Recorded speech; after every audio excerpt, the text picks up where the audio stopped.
When the blizzard hit during the holidays, I stocked up and kicked my cheating husband to the curb. The holidays were just around the corner, and my husband and I were getting ready to drive back to our hometown. On the day we were supposed to leave, my husband's old flame showed up with her dog, crying about how she couldn't get a ticket. My husband ordered me out of the car. With the dog, we're over capacity. You can take the train home yourself. But he knew damn well the train tickets had been sold out for weeks. My mother-in-law chimed in impatiently, "Megan has a fever. Are you really going to let her travel without a ride?" Looking at the snow starting to fall, I got out without a fight and started unloading all the holiday supplies I had bought. My husband scoffed. "So petty. Who cares about a few groceries? Just take them." I just smiled. They had no idea an apocalyptic blizzard was about to hit. The supplies they were sneering at would soon be the only thing keeping them alive. "Clara, Megan's running a fever, and she has her dog with her. We'll have too many people in the car. You'll have to figure out a train ticket and get home on your own." His old flame was sobbing beside him. "Mark, Clara, please. I have a fever. I feel so weak." My mother-in-law looked at her with pure adoration. "You're perfectly healthy. Why are you fighting a sick person for a seat?" I was in the middle of loading groceries into the trunk, but I stopped. "Every single ticket is sold out. How am I supposed to get back?" My husband wouldn't meet my eyes. "Mom and Dad are getting old, and Megan has a fever. I have to drive, so you're just going to have to make a sacrifice." I laughed coldly. Of course. It was the exact same script as my last life. I'd been reborn. When I opened my eyes again, I was back on the day we were supposed to drive home for the holidays. In my last life, my husband felt so sorry for his feverish old flame that he insisted on bringing her along. I fought him tooth and nail, and managed to keep my seat in the car. On the way, we got caught in a massive snowstorm. The temperature plummeted to 30 below zero. Countless cars were stranded on the highway, unable to move. Luckily, I had bought a ton of supplies, including 2 new comforters. Thanks to those things, our family managed to survive for 5 days. Then my husband got a phone call and started screaming at me. "This is all your fault. You're so cold-hearted and selfish." Megan froze to death. If she'd been in my car, she would still be alive. He despised me after that. As our food dwindled, he and my in-laws decided to kill me in secret. As I was dying, I begged him to spare me. He planted his foot on my face, his expression twisted with hate. "If you die, there's one less mouth to feed. We can last a few more days. You killed Megan, now you're going to pay with your life. Well, what's your answer?" My husband's voice snapped me back to the present. I looked up at the swirling snowflakes and made my decision. "Fine, I'll give her my spot. But I bought all these groceries, so I'm keeping them." Hearing this, Megan let out a laugh. "Clara, you're being so cheap. It's just a few groceries." My mother-in-law agreed. "Let her keep them, who cares? We'll just buy new stuff when we get there, nicer stuff than this." I sneered inwardly. The supplies they couldn't care less about now would be lifesavers once the apocalyptic blizzard hit. Before they left, Megan whispered in my ear, "See? Mark still cares more about me. You must be so jealous." Jealous? Watching them drive off so happily toward their deaths. What was there to be jealous of? After my husband's family drove away, I watched the snow fall harder and harder, lost in thought. I didn't have much time. 2 days tops. In 2 days, most cities would be buried in snow. I decided to stay put and give up on going home. I quickly called my parents and sent them a list of everything they needed to prepare for the extreme cold. My dad was confused by items like a hand-crank generator and solar panels, but he promised to get everything on the list. I breathed a sigh of relief. Mark had taken our only car, so I had to take a cab. I needed to stockpile a massive amount of supplies. I had died too early last time, so I had no idea how long the disaster would last. My only option was to over-prepare. I couldn't stay in our apartment. I was worried that if Mark and his family didn't die on the highway, they'd come back. To be safe, I needed to find a new place to live. It didn't take long for me to pick a spot. My best friend's grandmother's old villa in the countryside. The villa wasn't far, only about a half-hour drive. My best friend's family had moved to Florida years ago, so the house had been sitting empty for a long time. I got her permission and urged her to stock up on supplies too. In my past life, even a place like Florida had been hit by the brutal, extreme cold. First, I went to the bank and withdrew all my savings, 200,000 in total. Then I took out loans from every platform I could, staying within the limit I knew I could pay back once I sold my house. With cash in hand, I felt much more secure. I took a cab to the biggest supermarket in town and bought a ton of food. When the apocalypse hits, sitting at home gets boring fast. You need comfort food. Stockpiling is a must. I focused on non-perishables. For staples like rice and flour, I bought 300 bags of each. I bought 10 boxes of compressed biscuits for a quick, filling meal. Canned goods last forever, and their processing locks in nutrients. I bought 50 cases of canned fruit, meat, and seafood. Instant noodles were a must, along with self-heating hot pots and things like that.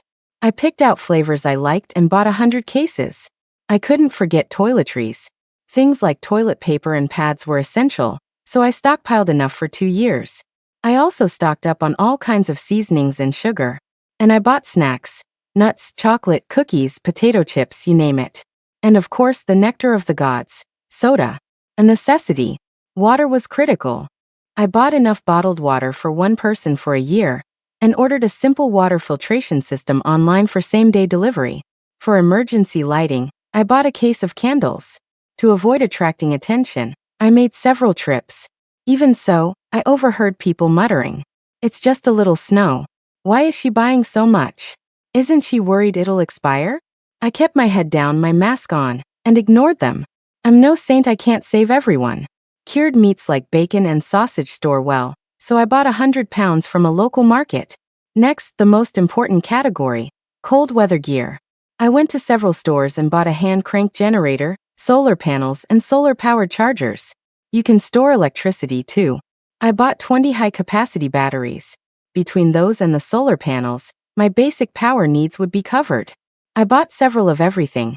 Arctic-grade tents, extreme cold-down jackets, thermal suits, self-heating blankets, insulated sleeping bags, and thermal masks. I didn't have time to try on clothes, so I just bought everything a couple of sizes too big. The snow outside was getting deeper, already up to my calves. I checked the time. 5:30 p.m. I was running out of time. My friend's grandmother's villa was isolated, so the chances of being discovered were low. Still, I had to guard against intruders. I paid extra to have workers come out immediately to modify the villa, installing a reinforced gate and security cameras inside and out. I also got a few things for self-defense. To be ready for any medical issues, I hit up several pharmacies and bought any medication I might need. Antibiotics, cold medicine, bandages, and more. I also bought 10 cases of heat packs. By the time I had everything, it was the next day. The city was buried in snow, now thigh-deep. The temperature had dropped to 35 below. Cab drivers weren't on the road anymore. I gathered my last batch of supplies and moved into the suburban villa. The city was still running for now. I cranked up the heat, and the warm air was a stark contrast to the bitter cold outside. I was eating a steak and watching a variety show when I got a video call from Mark. "Honey, you have to save me. I'm going to die." I didn't answer. He switched to his front camera. "I'm not lying. Are you on your way? It's so cold I can't take it. The highway is completely blocked. We're surrounded by cars." I wrapped my blanket tighter around me, feeling the warmth. "What do you want me to do?" "I'll send you my location. Bring us some supplies. Please." My mother-in-law was screaming in the background. "This is all your fault. You just had to take the groceries. If you hadn't, we'd have food and blankets." I snorted. I had packed the trunk so full of gifts and food for the trip back home that it could barely close. My father-in-law lamented, "If we still had that liquor, a couple of sips would really warm us up." Faced with their accusations, I shot back. "How am I supposed to bring you anything? It's 40 below out there. Going out now would be a suicide mission." My husband, Mark, got angry. "You must be on a train, right? All warm with plenty of food? You have so many supplies, bring some to us. Your husband is about to freeze to death. Are you just going to let us die?" His old flame, Megan, started crying again. Clara must still be mad at me for taking her seat. I didn't want this to happen. I have a fever. I wanted to roll my eyes. "Shut up, you two-faced bitch. You wanted my husband so bad? He's all yours. Clara, you've got it all wrong." I couldn't be bothered to argue. "You want supplies? Not happening." Whether you live or die has nothing to do with me. Mark suddenly realized something. It's quiet where you are. Why won't you turn on your camera? You're not on a train, are you? Wait, are you at home? He ground his teeth. You've got to be kidding me. We're out here starving on the highway, and you're at home living it up. And I have you to thank for that, my dear husband. Thank you for leaving me behind. Otherwise, I'd be the one stuck on that highway, freezing to death. I watched on the screen as a look of regret slowly crept across Megan's face. That's right. She was the one who had begged and pleaded to get in that car and go back with him. I hung up the video call without a second thought. The news was covering the disaster unfolding across the country. The blizzard hit right during the holiday travel rush, stranding countless people on the roads and trapping huge crowds in train stations. And today was New Year's Eve. Last year on New Year's Eve, I was stuck on the highway with Mark and his family, shivering in the cold, eating nothing but the broth from a cup of instant noodles. My mother-in-law had said that since I was the most useless person in the family, I only deserved the broth. My husband had wolfed down the noodles without even thinking of sharing. But this year I was free. I was in a warm room with a 4-course meal and a soup on the table. Happy New Year, I told myself. I knew that even though things seemed somewhat normal for now, the plunging temperatures would soon send everything into chaos. This blizzard was going to be deadly. As the countdown to midnight began, the temperature dropped to 42 below. I opened up a streaming app and saw that Mark was live. He was telling his viewers all about me, about how I was refusing to help, leaving my own family to freeze to death. The comments were full of people condemning me. Divorce a wife like that as soon as you get back. Her husband and in-laws are freezing to death. She should be crawling on her hands and knees to bring them supplies. That bitch is going to get what's coming to her. Words like that couldn't hurt me anymore. Mark's lips were purple from the cold, and he was wrapped tightly in a down jacket. Suddenly, a dark figure flashed across the screen. Then I heard my mother-in-law scream, "God damn it, someone's stealing our stuff. Hey, stop, thief." Mark got out of the car to chase them, but there was no one to be seen in the darkness. He came back, dejected, as his mother cried out, "The half box of instant noodles we had left is gone. They took it all. And our only blanket. They took that too. They had so little to begin with." Mark broke down.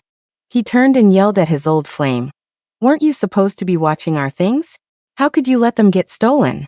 Megan, clutching her dog, looked pale. I don't know. He just ran up and grabbed it. You're useless.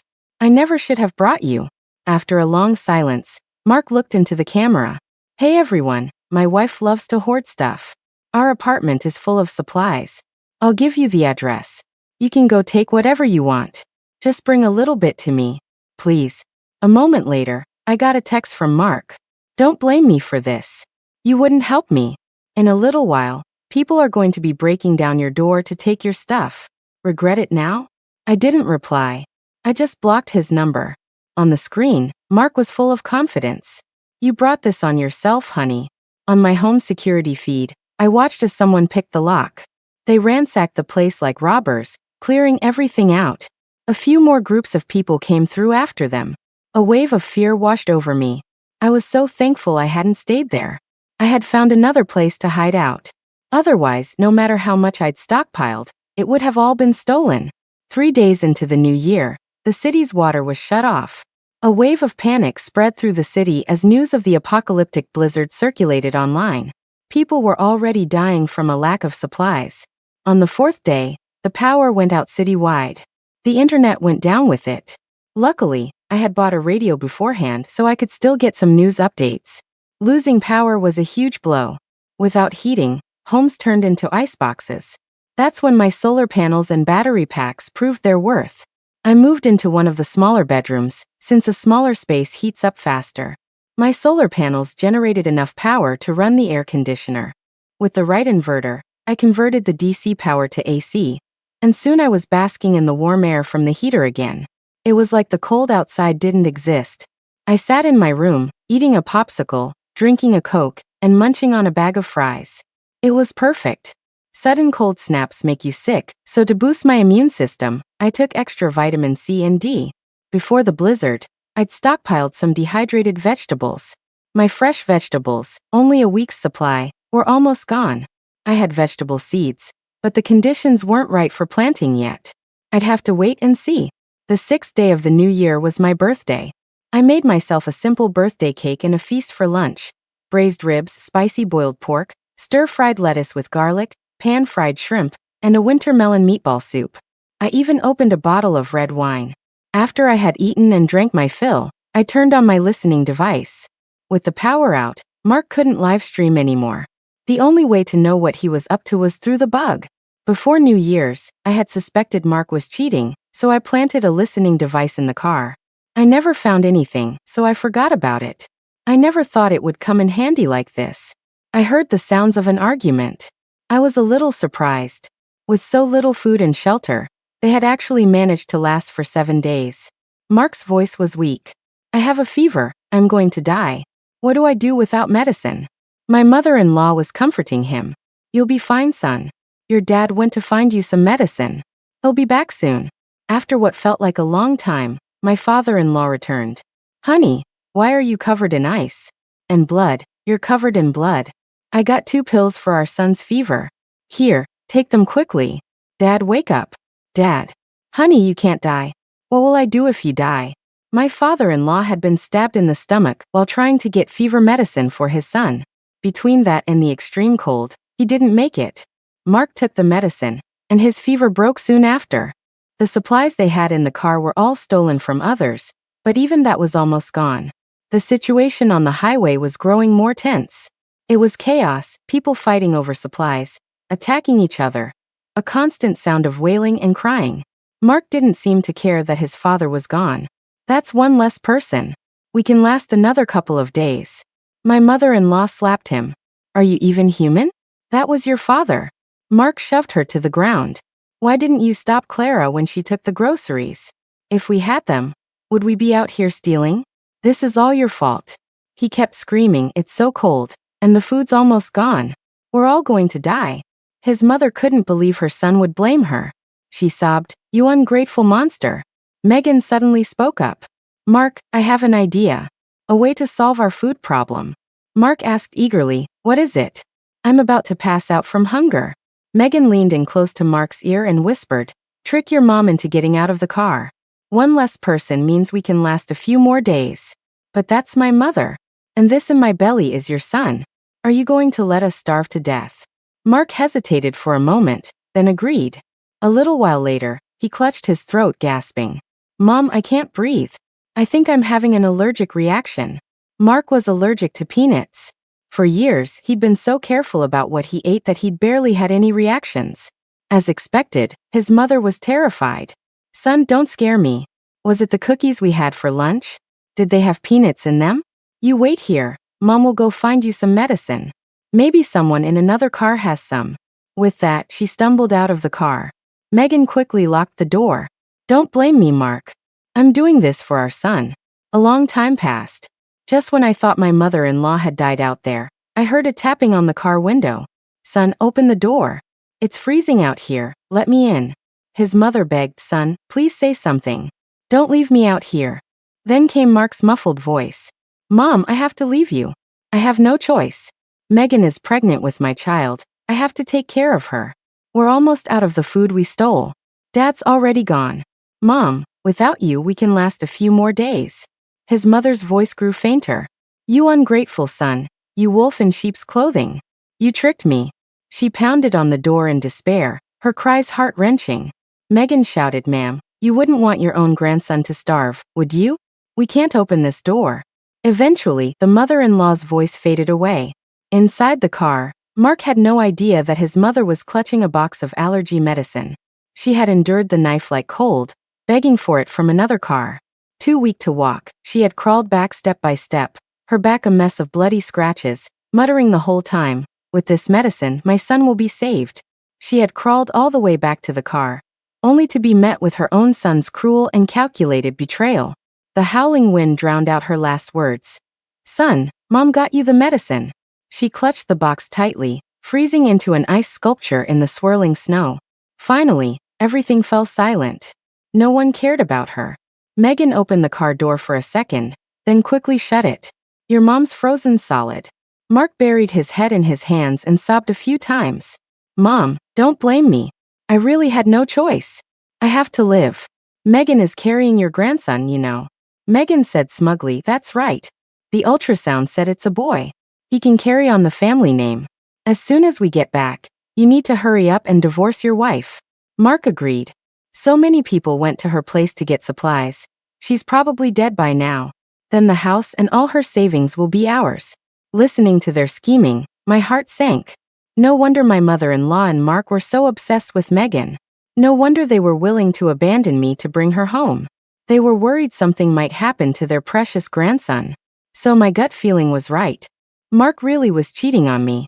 He was just so secretive I never managed to catch him. Those two scumbags even had a child on the way. They thought I was dead, and they could just swoop in and take all my assets. What a neat little plan. I remembered how I married Mark without a dowry or a house. I had even paid the down payment on the place we lived in now. I must have been out of my mind to fall for such a heartless, social climbing snake. I opened a cabinet and angrily devoured a bag of chocolate. Mark would get what was coming to him. Sooner or later, he'd freeze to death out there. I'd listen to the bug occasionally every day to keep tabs on Mark. Relying on his physical strength, Mark managed to rob a few more cars. With the stolen food and blankets, he and Megan survived for several more days. But with each robbery, the other cars had less and less to offer. In many of them, the occupants had already frozen or starved to death. Just as Mark was sinking into despair, the sound of a helicopter echoed from above. The government had sent rescue teams. A loudspeaker announced the rescue protocol. The elderly, children, sick, disabled, and pregnant will be prioritized. Everyone else, please wait where you are. We will not abandon anyone. But everyone knew it was a long shot whether they'd survive until the next rescue. There weren't many survivors left. Everyone was scrambling to get on the helicopter. Megan looked at Mark. Mark, I can get on because I'm pregnant. What about you? She was right. Mark was a healthy man. There was no way they'd let him on. I had underestimated Mark's resolve. He pulled out a knife, looked down at his left arm, and with a grunt brought it down. Megan screamed, so much blood. Mark, what are you doing? Why did you cut yourself? Mark smiled. I'm disabled now. I can get on the helicopter. I have to go back and see if Clara is dead or not. My heart sank. Mark was coming back. I heard on the radio that the government had set up temporary shelters for the rescued. Everyone was given food, not much, but if they were careful, it would last about a week. They couldn't stay in the shelters forever. Eventually, they'd have to go back home. On my security cameras, I watched Mark and Megan return. Mark's arm was wrapped in a bandage.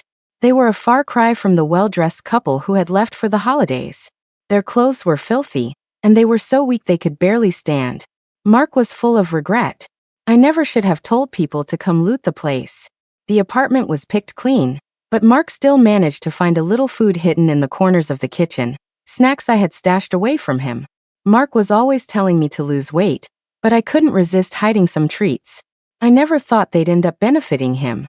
After scouring the apartment, Mark found a few cups of spicy noodles and some packets of chicken feet. He muttered, at least there's something left to eat. We can hold out a little longer. Things will get better once the snow stops. Megan sounded uncertain. Will the snow really stop? Shivering, Mark walked through the apartment. Clara definitely hasn't been back. She's hiding somewhere else. The city's power grid came back online for a brief hour.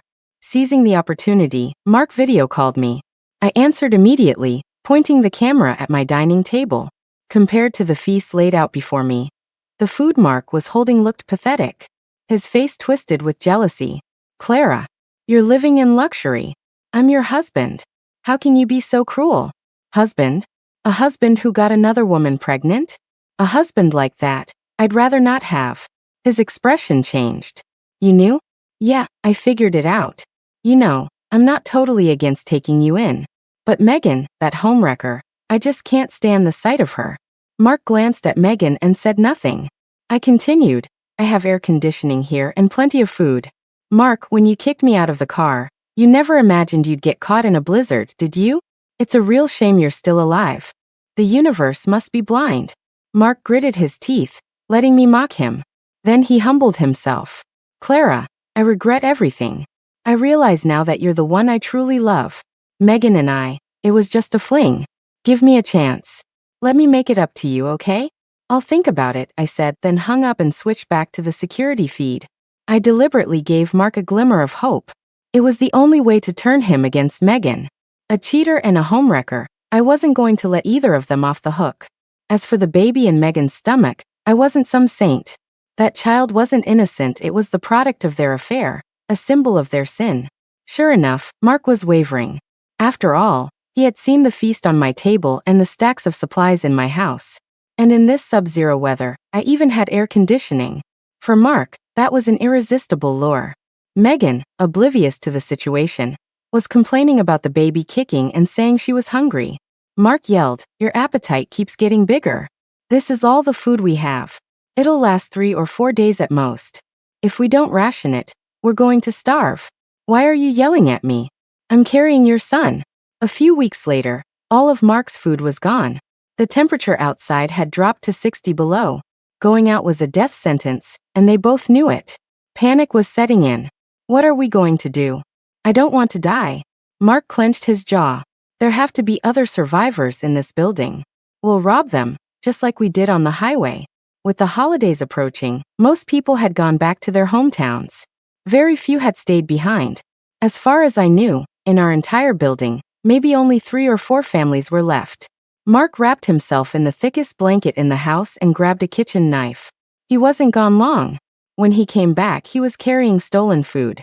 He had robbed a divorced mother and her daughter on the 3rd floor. Seeing the bloodstains on his sleeve in the video, my stomach churned. Megan understood. "Did you again?" Mark snapped, "Shut up. We have to survive." That mother and daughter downstairs had a lot of supplies. They even had heat packs. They're pretty warm. They had so much stuff, it'll take me a few trips to get it all. Though Mark didn't say it outright, I knew what had happened to the mother and daughter downstairs. I quietly saved the video footage. About a month later, the snow stopped. The temperature gradually warmed up, eventually stabilizing around 5 degrees. It was a livable temperature again. Mark and Megan had managed to survive on the supplies they'd stolen from their neighbors. But the blizzard had terrified everyone. The streets were still mostly empty, and supermarkets remained closed. The apocalypse was far from over. After the blizzard, the next thing to hit was a heat wave. For days after the snow started, I had a dream. In the dream, after the extreme cold ended, an endless day began. The temperature kept rising, soaring to 130 degrees. I wasn't sure if the dream was real, but as events unfolded one by one, I knew it was true. A heat wave was coming. Luckily, I had prepared for everything when I was stockpiling. The villa was fully stocked, and I had my own power generator, more than enough to handle a heat wave. I just had to survive for 2 months. As the snow melted, the city's temperature began to rise, until soon it was hotter inside than it was with the heat on. People temporarily forgot their grief and tried to return to normal life. Mark managed to scavenge a few more supplies. Megan breathed a sigh of relief. Mark, with all this, will be okay. But Mark was growing uneasy. Something's not right. This isn't over. It's still winter, but it's this hot. Something's wrong. The temperature climbed higher and higher. Finally, one night he packed up all the food in the house and snuck away. Watching Mark's figure on the screen, I clapped my hands. It was finally happening. On February 14th, Valentine's Day, Mark showed up outside the villa. The temperature skyrocketed overnight, hitting 120 degrees. At midnight, the sun was still high in the sky. The city had lost the night. Mark was dragging a blanket and a bag of food. His lips were cracked, and he was drenched in sweat. I had doubled the height of the villa's walls and lined them with high-voltage wires. There was no way he could climb over. But Mark had come prepared. He held up a megaphone. "Clara, I was wrong. Please forgive me. For the sake of our marriage, let me in. I'm dying of thirst." Haunted by the blizzard, Mark had only stockpiled cold weather supplies. In this extreme heat, they were useless and absurd. I stood inside the wall. "How did you find this place?" "In your video call, I saw the osmanthus tree in the yard. You told me once that your friend's villa in the countryside had an osmanthus tree. I took a chance and came looking. This is the only villa around here. You're smarter than you look." Mark pleaded and begged. After a while, with a creak, the main gate opened. I had opened the gate for him. "It's cool inside," I said. Mark darted in, and ran into the house. The air conditioning was blasting cold air. It was wonderfully cool. He greedily drank in the cold air, grabbed an ice cream from the freezer, and sighed. Clara, you really stocked up on everything. You're so comfortable, even in the apocalypse. I could see the greed in his eyes. I said softly, I'm glad you saw the error of your ways. I forgive you. We can live here together. Mark slowly advanced on me, a cold smile on his face. Together?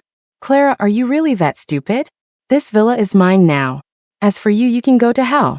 He suddenly pulled out a fruit knife and lunged, stabbing at my stomach. Then he froze. I seized the moment, kicked the knife out of his hand, and smashed a nearby vase over his head. Mark collapsed unconscious. I patted my stomach. Good thing I was prepared. I was wearing 2 layers of body armor. When Mark woke up again, he was locked in a cage in the villa's basement. He struggled, screaming obscenities. I laughed. Surprised? I leaked the location to you on purpose. I wanted you to find me, because I had to make sure you wouldn't survive to see the end of this. A man like Mark had managed to survive the blizzard. I was genuinely afraid he might make it through the heatwave too. So I decided to take matters into my own hands. I didn't kill him. Death would be too easy. I wanted him to beg for it. Before long, the heatwave ended. Cities began to return to normal. The apocalypse was over, but countless people had died. I heard that Megan had starved to death after Mark ran off with all the supplies. And my husband, Mark, had disappeared after the apocalypse ended. I provided the police with a video clip, the one of Mark attacking me in the villa, and me hitting him with the vase. I cried to the police. I was so scared after I hit him. He just ran away. He hasn't come back. Mark was reported as a missing person, and the case went cold. During that time, I started selling my surplus supplies. All sorts of goods were now rationed. Everyone, terrified of another freak weather event like the blizzard or the heat wave, was desperately stockpiling. I knew the disaster was over. I kept 3 months' worth of supplies for myself and sold the rest, making a fortune. I sold the old apartment and bought a new, spacious one. I lay contentedly on my sofa, sipping red wine, a video playing on my phone. On a street in Thailand, a disabled beggar, filthy and missing all 4 limbs, was whimpering and kowtowing to passers-by for money. If you looked closely, you could see a mole on the man's neck, a mole that looked exactly like the one my husband, Mark, used to have. The end.